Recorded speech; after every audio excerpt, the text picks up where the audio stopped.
How is the Provincial Parliament made up? Today is a very important day for Funeka. The party she represents did well in the elections and can now send several of its members to Parliament. Like all other parties, her party created a list of candidates who they would like to represent them in Parliament.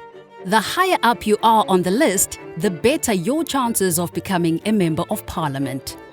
Funeka was high up enough on her party's list so that she can now become a member of the Western Cape Provincial Parliament. Both Aubrey and Sindiswa voted for the party she represents. She will represent them and many others as a member of Parliament. Although she represented a specific political party during the election campaign, once becoming a member of Parliament, she will represent all the people of the Western Cape. Remember, South Africa has a system of proportional representation. The number of representatives in Parliament is determined by the proportion of votes you get in the election. To become a member, she must first be sworn in. That always happens on the first day the new Parliament convenes.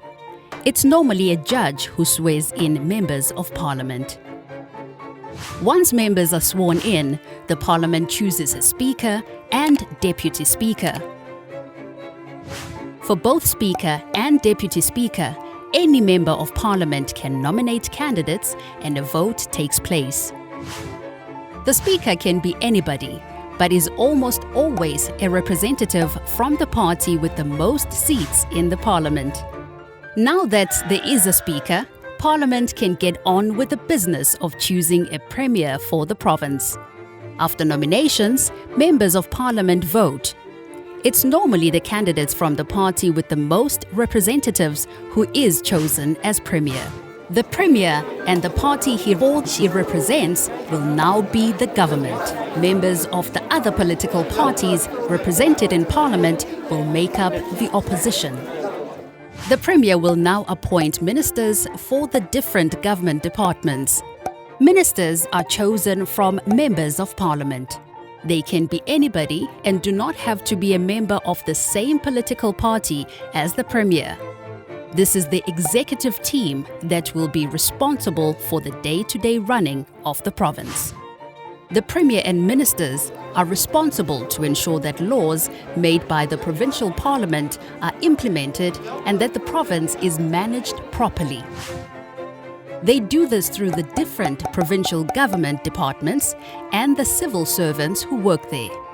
Typically, these departments could be finance and economic development, community safety, education, housing, agriculture, transport, and others. For each department, there is an appointed parliamentary committee to oversee their work. The committees are made up of members of Parliament like Funeka. She sits on the Transport Committee. The heads of the different departments must appear regularly before their committee to report on the work they are doing. This is called the oversight role of Parliament. It is how our elected representatives make sure the province is managed properly and is delivering services in accordance with the laws and regulations. For Funeka, this is important work. She is, after all, a representative of the citizens of the province. They chose her to be their voice and to represent them in Parliament. This video was brought to you by the Western Cape Provincial Parliament.